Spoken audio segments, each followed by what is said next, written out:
Là, ça a l'air bon. Là. Ouais, c'est bon, tu pourrais aller. Comment ça marche? Ça va marcher du coup? Si, ça a marché. Ouais, ça marche, ok. Non, tu verras un truc en dessous. Ok, là, le formatting est un peu... Hello? Hey. Hi. So, sorry for the formatting. It was supposed to be on a keynote, so yeah. We're going to talk about multisigs, protocols, and gas, right? So let's get started. Multisigs. So what are multisigs and what's the rationale behind them?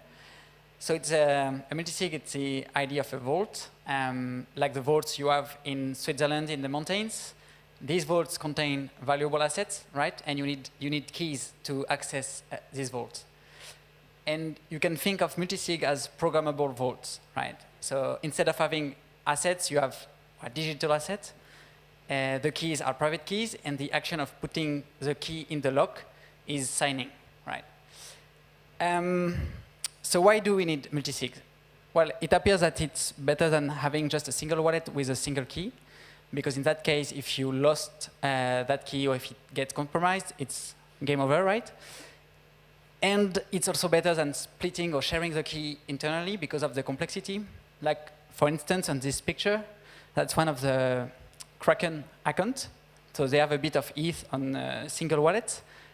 And obviously, they're not sharing the private key on Slack, etc. But I guess they're using some kind of multi-party computation, and that's quite complex. So the idea of Ethereum multisig is to leverage the security and flexibility of Ethereum directly.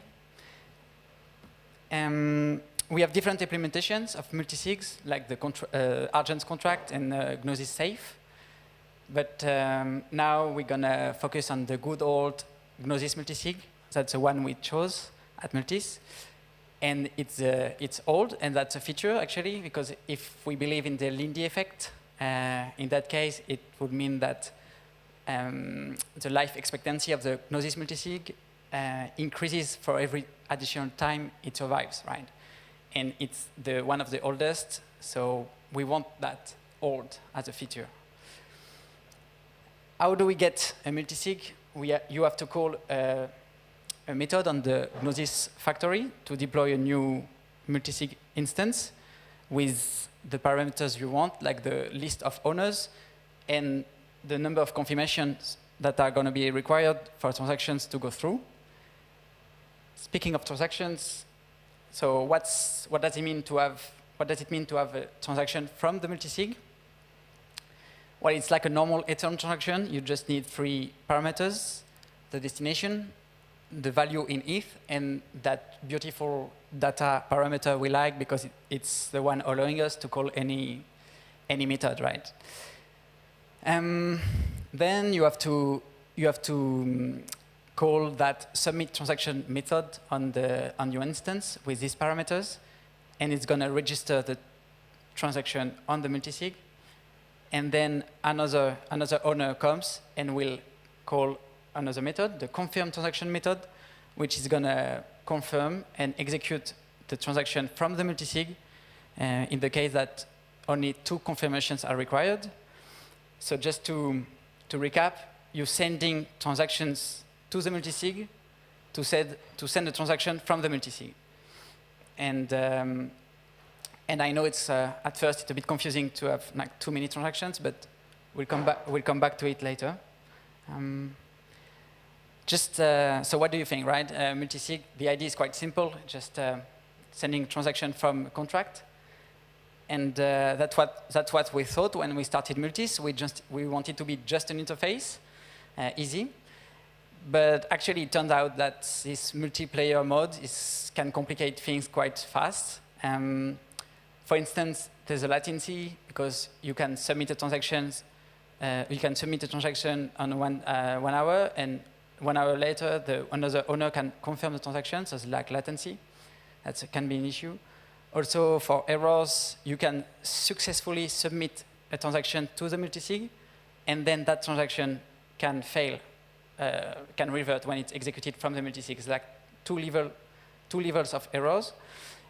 And like I mentioned, like admin transactions, so they are quite special. They are transactions modifying the parameters of the multisig. And so now, like, you're sending transactions to the multisig to send a transaction from the multisig to the multisig. It's like, so it's actually amazing because it starts to look like a iterative self-referential system, like the one studied in chaos theory. So I was just like, I thought funny that are we going to see chaos or not? But apparently not. But anyway, we thought we couldn't be just an interface anymore, so now we're calling ourselves a powerful solution. That might make sense. OK, so Multisig, let's see about protocols. So we like to say protocol, but a protocol in the end is just a set of smart contracts, right? And interacting with a protocol, it's actually calling one of these methods of the smart contract. Like for instance here, for the Uniswap protocol, to swap ETH to token, you just need to call that method with the right parameters. And these parameters, you get them from looking at the ABI, which is the new API, obviously. And actually, the ABI is also, it's better than the API because you don't have to ask for access. Well, actually, some token on Uniswap are implementing a whitelist, so you still have to ask for access, but at least it's transparent. And finally, actually, protocol is a bit more than just that. As Elon Musk said, humans are underrated. A protocol is also about the dev, hanging out on Telegram and Discord, helping out other developers to integrate. And I want now to focus on this protocol, the compound protocol. I like it because it's super simple, right? So we're going to lend ETH and see how it works. So it just, to lend ETH, you just need to call that mint method with no parameters, just sending the amount of ETH you want to lend, and calling the mint method. So it's just the ABI encoded version of the mint method. So it's super simple. And actually, I went to Ethoscan to find a real example of that transaction, of such a transaction. And you can see here the function mint being called with no parameters and with a bit of ETH. But one thing is not cool here, is that the transaction is not made from a multisig. So we're going to see how it looks like if we want it from a multisig. So to make that transaction from a multisig, first you need the same parameters as the one, basically as the one here. And so you take these parameters, and then you call the submit transaction of the multisig with these parameters, as you can see below. So it's like a bit like Russian dolls. You're wrapping a transaction inside another transaction, right? So to say it again, you send transactions to the multisig to send the compound transaction from the multisig. And when it's done, when it's executed, now the multisig instance owns CETH, meaning it will earn interest on the ETH. And I just wanted to mention this cool DeFi Zap project, which is simplifying things now, because you can access DeFi just by sending ETH to an address, and so this would remove the data parameters. Basically, it would be just sending value.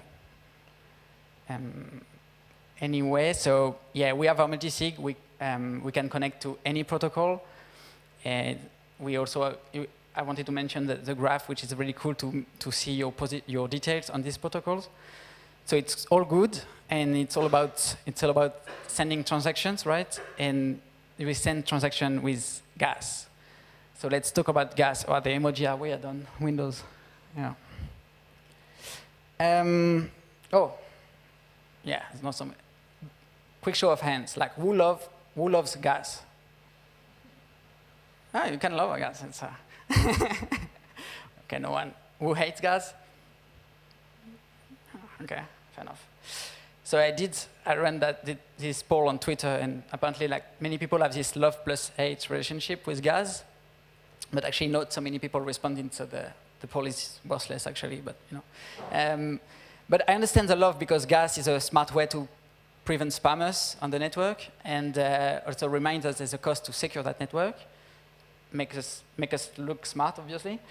And I understand the hate because of all these out-of-gas errors, because explaining gas is a pain, And because all this time, we got wrecked on the gas price. There's this base fee, like this EIPA, I'm sure you've heard of, which will try to simplify gas, but for now we still have to deal with gas. So the first thing, like the gas limit, it's like the maximum amount of computations that the transaction will require.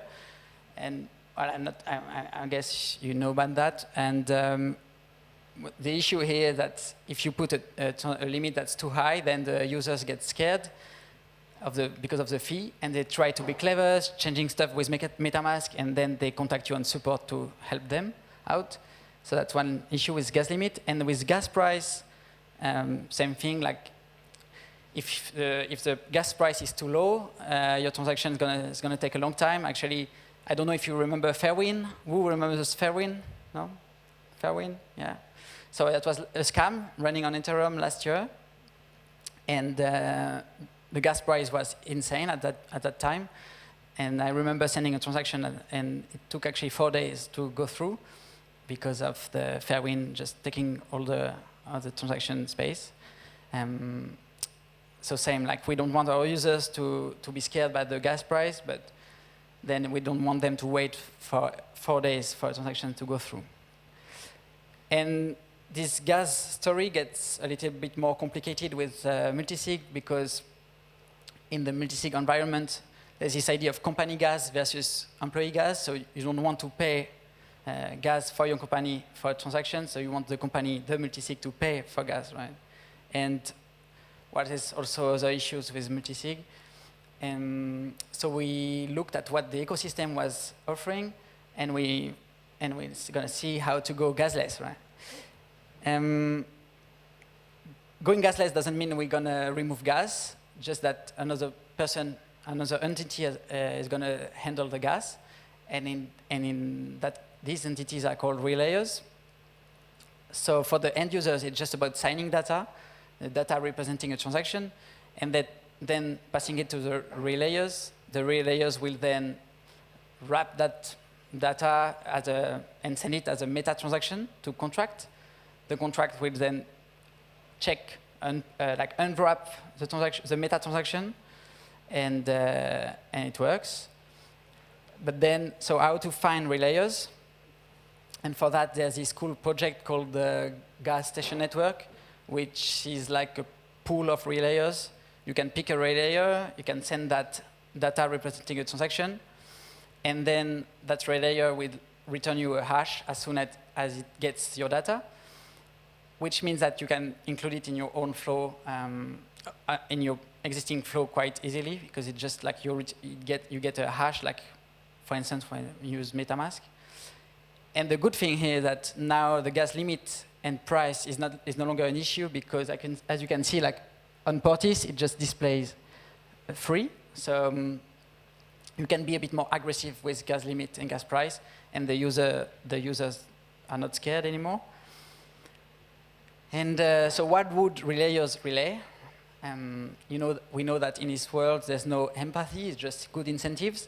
So it's pretty simple. Good relayers make money, bad relayers get slashed, and anyone can denounce a relayer. And also it's a good opportunity for dApps to subsidize users, and we think it's good for subscription-based business models. So we wanted to be compatible with this gas station network, and for that we took the Gnosis multisig and we wrapped it with the gas station network contract. So it's a new contract. We got audited by Quantstamp, and we're now calling it the Multisig. Big change. And we're paying gas for users for now, so if you want to enjoy that. So just a quick demo of how it looks like. So that's our multis account, and we call it the multis old, so it's not gasless. And so we're going to try to land on compound. We're going to land on compound from multis. So you see we click land, it opens the model, we put an amount, and so we land from the multis account on compound. And you can see here the network fee for the, so yeah, not when it's on Gasless. And now the same thing on the new Multis Gasless account. So same thing, we want to land on compound some die, and now when you press land, you get that sweet free transaction free fee, and that's because we're sponsoring. Yeah, you have these like fee credits that you can top up for free on Multis, and as long as you have enough fee credits, you get a gasless experience. So just like this transaction lending to compound on a gasless multisig, when you look at it, it's actually a meta transaction wrapping a multisig transaction, wrapping a DeFi transaction. It's like it's free level, and that's about it for me. I'm Theo, I'm CTO of Multis, and obviously we're hiring. If you want to do some Clojure script with me, come talk to me. Yeah, that's it. Thank you.